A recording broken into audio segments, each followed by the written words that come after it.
Howdy, Tubalcain again from Illinois. I'm about to beat this threading subject to death, and I think this will be the last video on threading, and you're probably saying thank goodness, but we're going to talk about Acme threads and how to cut an Acme thread, and a few of you have a use for that from time to time. But be sure and subscribe to my channel and look at my 150 other videos that are on old engines and machine shop related and that type of thing for you older guys like me that like cutting metal.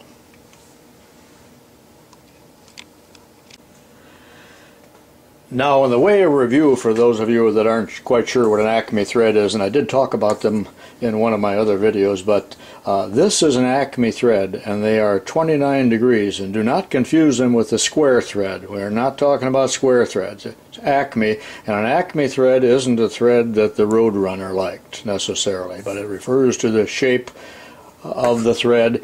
And down here we got some other pictures showing the some of the formulas and determining the sizes and so on of an Acme thread. But let's review real quickly what an Acme thread is. Will that stick there? I don't know if that's going to show up very well. You know, you can pause these videos if you want to read some of this stuff too. And these pictures that I'm putting up here came either from the South Bend lathe book or from the Atlas lathe book, so I like to give them credit. But an Acme screw thread is often found in power transmissions where heavy loads necessitate close-fitting threads. Another application is in the lead screws and feed screws of precision machine tools. The lead screw, cross-feed, and compound rest feed screws of most lathes have Acme threads. A lot of them are left-hand Acme threads as well. So that's pretty interesting there. And also you're going to see them in C-clamp screws, vice screws, and jacks and other places where a V-thread does not work very well. A V-thread, when you put a nut on it, does tend to tighten up and bind, and we aren't interested in tightening this. We're interested most of the time in transmitting motion, except for the case of if it is in a vice or a C-clamp.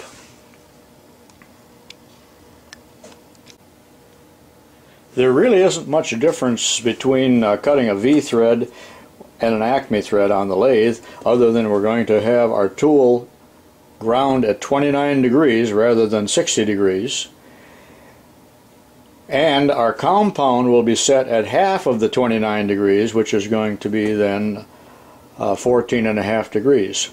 And you will be using an Acme threading gauge, which looks like this. I'll give you another close-up view of that. And these can be, this is like a $50 tool if you buy it a Starrett brand, but I think you can find these cheaper on eBay. As a matter of fact, there's probably some that are made in China that are super cheap. I'm sure they're probably stamped out of old Schlitz beer cans though, and made by a barefoot boy in a hut with a dirt floor, but nevertheless they may get you by. Now, looking here, we got one formula that we're interested in, and that is the depth of the thread, and the depth equals the pitch divided by 2 plus 10 thousandths. I'm going to cover that a little bit more at the end of the video. If you're not interested in it, you can omit that part.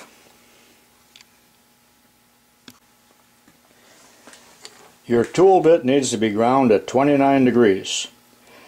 Now I'm going to be using a straight tool holder that does not require this 16.5 degree back rake, but if you're holding this in a standard Armstrong type tool holder, you know, that presents the tool to the work at 16.5 degrees, you need to grind that top rake on there. This is the side view, and this of course is the top view of what the tool looks like.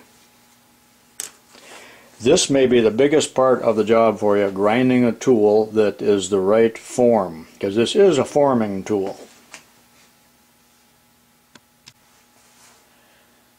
This is a pictorial view of work held between centers, and this is how we set it up. Instead of using a center gauge, we're going to use that Acme gauge that I showed you, and it has several purposes. It's for grinding the tool and also for setting it your tool perfectly square to the work. You have to be perpendicular, and that's how we're going to do it. You recall we used a center gauge when we did regular 60-degree thread.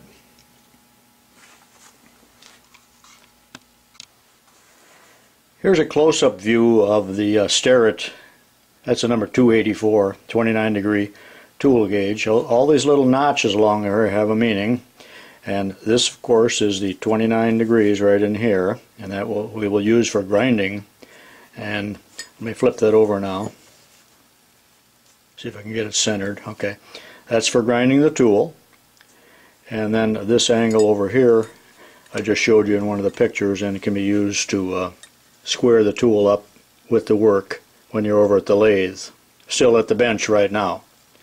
So we grind the tool, and I'm going to show you some larger mock-ups of a tool. I know I'm spending a lot of time talking about tools, but that's the main part of this job. You can fast forward through it if it's too much for you. But what you need to do in grinding this tool is, I like to, and this is a large tool here. This is a 3/8 square, and I just made it a larger one here so that it'll show up a little better. And put some layout bluing or dye on there, and that might help you. And then if this helps you, go ahead and literally trace it off of the gauge. Then when you take it to your grinder, it will make it pretty easy for you to get that angle. Now on the sides we have to have those side relief. This is a tool I've had so long. I've had it since high school. So this isn't the one I'm going to use on the lathe, but forgive me, I was 16 years old when I ground this, so it's kind of awkward looking, but this still would cut all right. Got my name on it. Yet I put my name on everything when I was in high school. So anyway, grind that so it is 29 degrees. And if you want to practice on some soft stock, go ahead and do that, because it's not as easy to do as what you might think unless you're an old hand at it, and then it's nothing. Now, the other thing is we got to decide what size the thread's going to be. Well, we're going to cut a 1/2 inch diameter, 6 threads per inch Acme thread. This is a screw that I took out of an old C-clamp. And since I didn't have a nut to match, I literally sawed off the C-clamp, and that's the nut that I'm going to use to check the fit. Because you're not going to be able to find an Acme thread nut locally. You can order them, but I'm sure your Ace Hardware doesn't have one. They'd laugh at you if you asked for one. So this is going to be 6 threads per inch. And the reason I'm telling you that is that on this gauge we have all these other little notches here that are from 1 to, well, go to 10, I guess. And after you have ground your tool to the 29 degrees, then you have to grind the end of it. Look at the end relief I got in there. And it must fit in the appropriate notch, and in this case it's going to be 6 threads per inch, so we've ground off the end until it fits. Now let me show you all of that again on a larger model. I think you can understand that back in the olden days when I was still teaching machine shop that I needed to make larger models to show the whole class at one time. Although only 3 kids sitting in the front were interested in what I was saying anyway, but I tried to give them a large model so they could see it from the back of the room. So that's how I came upon these big wooden models. But when you grind, and I also made a larger paper gauge, Acme gauge. But what you ought to do is go ahead and grind it so it fits. And you can come all the way to a point there initially if you want. And then after you are satisfied that you have the correct angles and the correct side relief, both sides, then you can put it on the grinder and grind the end so that it fits the appropriate notch in the gauge, which in this case, this is a different one here, would fit this 6. Now it's not going to match up here. I'm fitting a 3 because this thing is so large, but notice the end relief on there.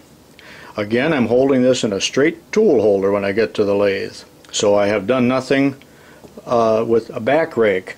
But if you are going to use, as I told you, a standard 16.5 degree tool holder, you will have to grind it like this on the top. Okay, that's all I'm going to say about grinding the tools. You can go back through this and repeat that if necessary.